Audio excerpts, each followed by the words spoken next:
basta, yung iba namang strategy ng defense, so far maganda. Attorney, si Admar po ito.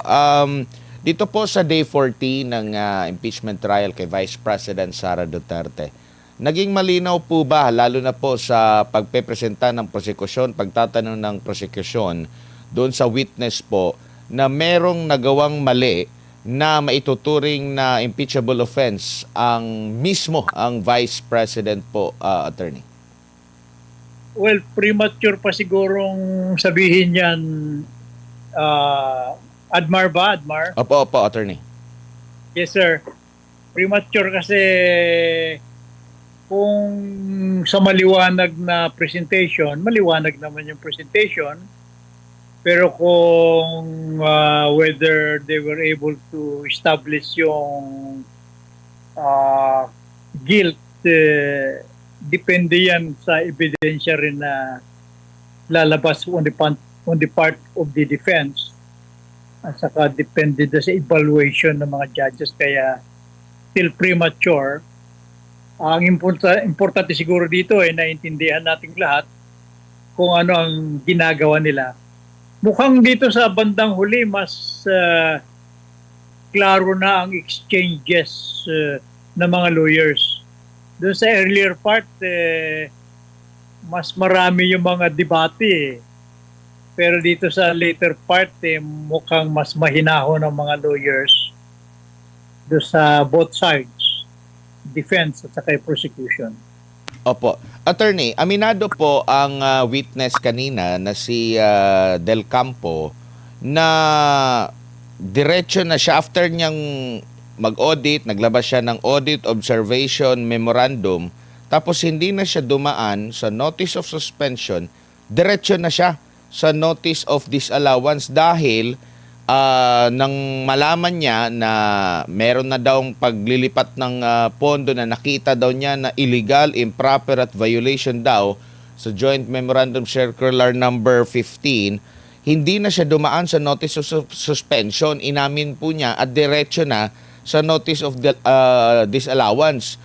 Ito po ba'y maituturing na parte ng due process? Pwede bang lumaktaw dito? Kasi inamin niya na hindi na pinaliwanag at binigyan na agad ng 6 na buwan para umapila rito. In fact, hanggang sa kasalukuyan saklaw pa ng 6 na buwan ngayon. So kumbaga wala pa talaga silang pinal na observation or report or rekomendasyon ukol nga po dito sa confidential fund po ng pangalawang Pangulo. Well, judgment call kasi ng mga auditors yan eh. Kung ano man ang pagkukulang nila, it will be an administrative offense. So kung mayroong suspension, hindi naman nangangahulugan na wala ng pagkakataon ng respondent o yung ino-audit na mag-submit ng additional evidence. Kasi parang continuing palagi yan hanggang masatisfy yung requirement ng paggastos. So, ang issue more or less dyan would be whether yung paggastos is sufficient to convict the Vice President. Kasi ang nature naman ng confidential fund ang confidential naman lang dyan, Admar, yung information na nakalap at saka confidential din yung sino ang informant, confidential din yung relasyon ng informant saka kung sino ang handler niya, at saka confidential din yung evaluation ng office doon sa information na ibinigay ng informant. Pero yung paggastos naman ng confidential fund, dalawang school of thought yan. Discretionary nga yung because yung halaga ng i-disburse mo would be commensurate doon sa information na makukuha mo. So, maaring sa tingin natin malaki, pero critical naman yung information that would lead to something that will prevent a bigger catastrophe o damage o a bigger na perwisyo sa bayan, kung ano man ang halaga yun, palagay ko sufficient na. So these are all matters na nasa pag-decide na ng ating impeachment court.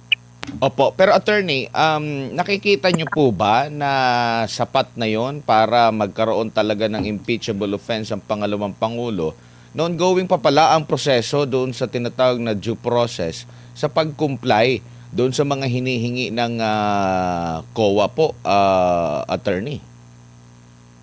Yung paghingi kasi ng COA, sa tingin ko, whether there is some kind of lapses on the part of the Office of the Vice President or in the part of the COA, ito yung small issue yan. Kung yun lang ang pagdidibatihan, bakit pa tayo nagpunta ng impeachment? Di ba?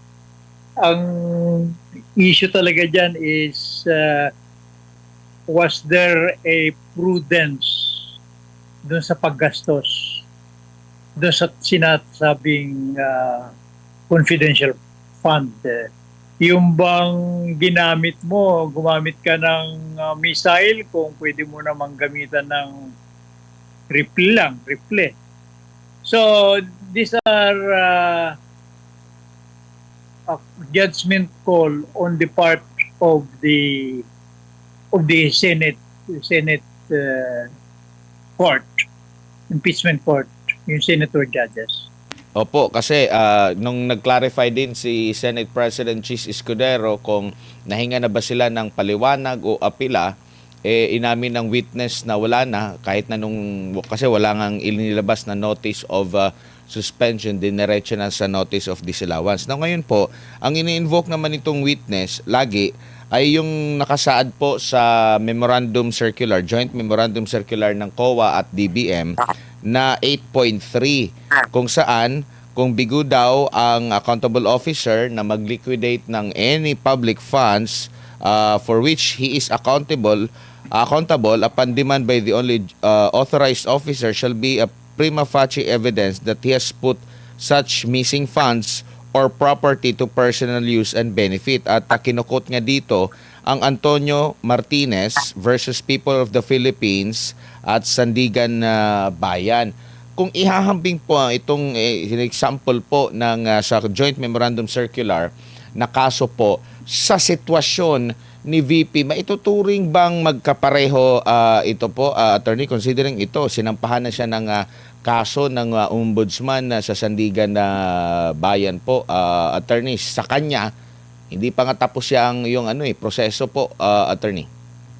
Well, yung pagsasampa siguro sa Sandigan Bayan, kung hindi pa tapos ang proseso, that is a good defense sa Sandigan Bayan.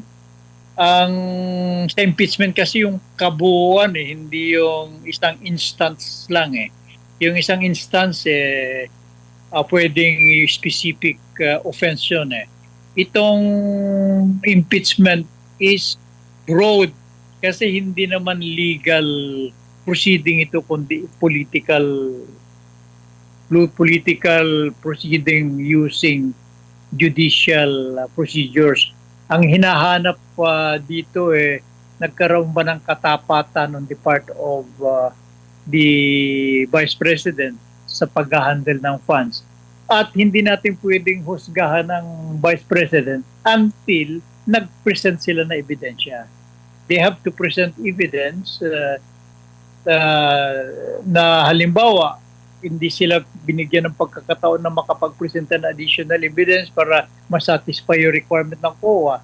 Bakit hindi sila binigyan ng pagkakataon? So sabihin nila na gusto namin mag-presenta evidence pero hindi kami binigyan ng pagkakataon. That will be very fatal. At palagay ko, that will be point in favor of the Vice President. Kung i-establish niya sa kanyang defense. Sabihin niya, meron kaming ebidensya, di kami binigyan ng pagkakataon, at ito ebidensya namin. Present nila doon para maging maliwanag. Opo, Dean, good evening. Si MJ po ito. Sir, marami po nagtatanong dahil kanina napaamin po no yung naging witness, ikapitong witness po sa nagpapatuloy po na impeachment trial na on appeal pa ang OVP sa Mother Commission, sa Mother Commission on Audit, doon po sa notice of disallowance. Tapos, bakit raw diniretso sa impeachment, on appeal pa? Wala pa namang sinabi yung Mother COA mismo. Dean, anong tingin mo doon, sir? Magandang small victory yan on the part of the defense. Magandang point yan. Kasi later, pag nagkaroon na ng summation yan, sasabihin ng defense na falsus in uno, falsus in omnibus, no? So, kung may mali dito, mali doon, baka mali lahat itong accusation na ito. Yun a matter of defense. Maganda na nakuha nila yan, but alam mo, pag depensa ka, you gather small victories, but you won these battles, pero ang pinag-uusapan dyan, will you win the war? Opo, at saka sir, no, day 14 ngayon, yung day 13 last week, sa questioning po ni Senator Judge Ping Lacson, doon kay Attorney Wamil, tinanong niya kung meron bang sapat na security clearance itong si Wamil, dating COA ICFAO State Auditor, to audit yung information dahil nga confidential intelligence funds yung kanyang sinusuri. Ang ginagawa raw po kasi hanggang papel lang, paper audit lang, no access to information with security clearance doon po sa dynamics ng pinagamitan ng pondo. Anong tingin mo doon, sir? Kasi naulit po yung istorya sa litaw nitong bagong COA ICFAO na pumalit kay Wamil ngayong araw na audit, paper audit lang ang ginawa. Walang access po, walang security clearance doon po sa impormasyon to appreciate much more doon po sa intel or confidential information na pinagamitan po ng pondo. Dean. Dalawang mukha yung sinasabi mo, MJ. Opo. Tama si Senator Lacson na kung wala siyang security clearance, he cannot go deeper dahil wala siyang security clearance. At saka yung sinasabi ko kanina, that is really the very nature of confidential. Protektado yung information yun, sir. So kung wala siyang security clearance, he cannot go into that piece of information received as a result of the use of the funds. At hindi lang yung piece of information na yun na nakuha, kundi yung kung sino yung informant, ano ang relasyon ng informant doon sa handler niya, at saka kung ano ang evaluation ng office doon sa information na na-receive. Kung wala kang security clearance, you cannot go into that. Tama si Lacson doon. Pero ang issue, ang kabuuan nakikita ko, and this is I think na pag-aralan natin at pag-aralan ng defense, yung issue ng handling of the funds. Kasi yun ang issue dyan . Hindi yung small details about clearances, dahil definitely hindi niya pwedeng tignan at wala siyang access doon, kundi kung ano lang ang paper na nasa kanya. Halimbawa, paper ng resibo, acknowledge and receipt, paper ng kung ilan ng kamatis na nabili, kung ilan ng saging na nabili. Right niya yun to check. Kung sinabi nilang ginamit namin sa pagbili ng mga tissue, right niya yun. But ano ba yung informasyon na yun, hindi niya pwedeng tignan yan kung wala siyang security clearance. Yung sinabi ni Lacson na yun, tama yun, pero hindi really talaga relevant doon sa sitwasyon, sapagkat hindi naman at stake hindi naman kune-question si Wamil doon sa kung alam niya o hindi yung information na nag-gather. So kailangan yung pag-aralan ng gusto ang diskarte ng defense. Kasi kung magkukonsentrate sila doon sa small things na yon, baka mawala doon baka they will just win the battle but not the war. Opo, tsaka sir, ginagawa nilang big deal no yung paggamit ng pseudonyms ng mga informant ng OVP. Illegal ba 'yun, sir? Yung paggamit ng alias? In fact, gustong ipasabpina no ng PROSEC itong nagngangalang Mary Grace Piatos din. Well, palagay ko, yung ang sinabi ko kanina, part ng confidentiality yun, MJ eh. Di ba? Sabi ko yung piece of information, kung sino yung informant, kung sino yung handler niya, kung ano mga relationship nila. Part yun doon sa sinasabi ko. Yung piatos-piatos na yun, I don't think it's relevant o kaya it is damaging. Maganda lang sa soundbite yun. Piatos, di ba? Para niluluko nila yung mga tao na hindi nakakaalam dito sa mga sa nature nila. Ordinarily, kung hindi confidential fund na yan, mali yun. Kasi you are parang nagbibigay ka ng information na mali. False information. Pero the nature of a confidential information is talaga itatago mo yan kasi nagsasubmit ka na audit eh. Kaya nagsasubmit ka ng audit dahil niya-justify mo yung halaga na ginastos mo. Pero hindi mo nang pwedeng ibunyag kung si Mar ba yung informant mo, si Amado Valdez ba yun? Si MJ ba yun? Si Daniel ba yun? Daniela ba yun? Hindi mo pwedeng sabihin yung tunay na pangalan nila. Sasabihin mo, Piatos, Iyala, Bensek, yung mga nasa tennis ngayon, pwede yun. Matatawa yung nakikinig. Sasabihin mo nakikinig na hindi nakakalam dyan eh. Mukhang mali yung sinasabi. Pero yun, tama yun as far as reporting of confidential information is concerned. Po, Dean, sa inyo pong monitoring no sa nagpapatuloy po na trial, ang hinahanap kasi dito may ninakaw ba ang Vice President no sa Kabanang Bayan mula po sa confidential funds.